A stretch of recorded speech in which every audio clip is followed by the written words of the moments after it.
নমস্কার, স্বর্গপথের চ্যানেলে আপনাকে স্বাগত। আশা করি আপনারা সকলে খুব ভালো আছেন, সুস্থ আছেন এবং ভজনে আছেন। আজকে একটা অন্যরকম ভিডিও আপনাদের সামনে আমি তুলে ধরছি। দেখেই বুঝতে পারছেন প্রথমে তাল দিয়ে শুরু করছি। তার কারণ সেটাও আপনারা সকলেই জানেন। হ্যাঁ, একদম ঠিক ধরেছেন, সামনেই জন্মাষ্টমী। আর আমার প্রাণ গোবিন্দের তালের বড়া যে কতটা প্রিয় সেটা আপনারা সকলেই জানেন। তাই আজকের ভিডিওটির মাধ্যমে আমি আপনাদের সামনে তুলে ধরতে চলেছি আমার মা এবং মাসি কিভাবে তালের বড়া বানায় সেটাই।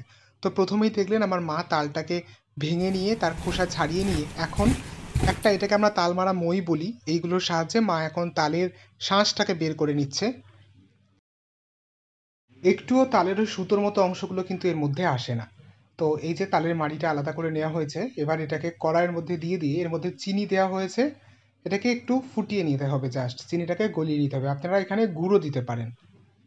আর এই সময় তলা থেকে কিন্তু খুব ভালোভাবে চেপে চেপে নাড়তে হবে, না হলে তলাতে তালের শাঁস লেগে যেতে পারে।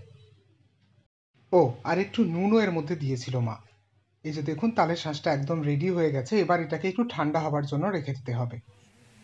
আর আজকের আকাশটাকে দেখুন, একদম মেঘলা আকাশ আর বৃষ্টিও পড়ছে। খানিকক্ষণ পর এসে দেখি আমার মাসি ওই ফুলুরির যে ব্যাটারটা সেটা রেডি করে ফেলেছে। আর এখানে তখন তালের লুচি ভাজার জন্য ময়দা মাখা হচ্ছিল।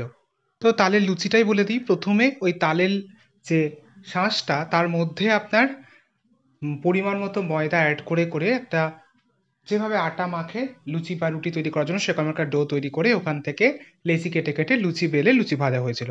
আর এই ফুলুরির যে ব্যাটারটা হয়েছিল তার মধ্যে পরিমাণ মতো সুজি, নারকেল কোড়া, ময়দা এবং চালের গুঁড়ো। এই চালের গুঁড়োটা পরিমাণে কম ছিল, আর বাদ বাকি সমস্ত কিছুই আপনি অ্যাড করবেন আপনার পরিমাণ মতো। আর আপনি চাইলে এর মধ্যে মৌরিও অ্যাড করতে পারেন বা কালো জিরেও অ্যাড করতে পারেন, আর এলাচের গুঁড়োও অ্যাড করতে পারেন, এতে খুব সুন্দর একটা সেন্ট আসে। তারপর ব্যাটারটাকে খুব ভালোভাবে ফাটিয়ে কড়াইয়ের মধ্যে তেল গরম করে এইভাবে যেভাবে ফুলুরি তৈরি করে ওইভাবে ফুলুরির মতো দিয়ে একটু লাল লাল করে ভেজে নিলেই তৈরি হয়ে যাবে তালের ফুলুরি। প্রায় এগুলোকে তালের ফুলুরিই বলি, অনেকে তালের বড়াও বলে থাকেন। আর আমাদের এখানে তাল দিয়ে দিয়ে ওই তালের লুচি, তারপরে আপনার হচ্ছে তালের রুটি, তালের পায়েস, আর এই তালের এই বড়া বা ফুলুরি, এগুলোই মূলত তৈরি করা হয়। আপনাদের ওখানে কি কি তৈরি করা হয় সেগুলো আমাকে কমেন্টে জানাবেন।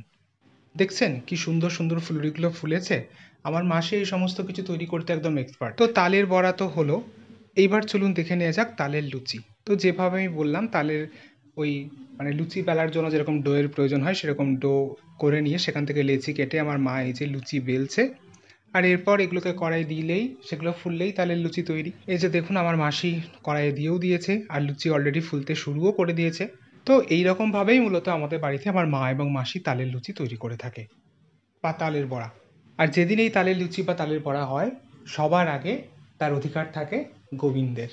প্রথমে গোবিন্দকে নিবেদন করে তারপরেই আমরা সেই তালের বড়া গ্রহণ করি। তো আমার আজকের ভিডিওটা এইটুকুই। ভিডিওটি আপনার কেমন লাগলো অবশ্যই জানাবেন। ভালো লাগলে প্লিজ লাইক, কমেন্ট এবং শেয়ার করবেন। আর আপনি এই চ্যানেলের নতুন দর্শক হয়ে থাকলে প্লিজ প্লিজ প্লিজ চ্যানেলটা সাবস্ক্রাইব করুন এবং পাশে থাকা বেল আইকনটি প্রেস করুন। ধন্যবাদ।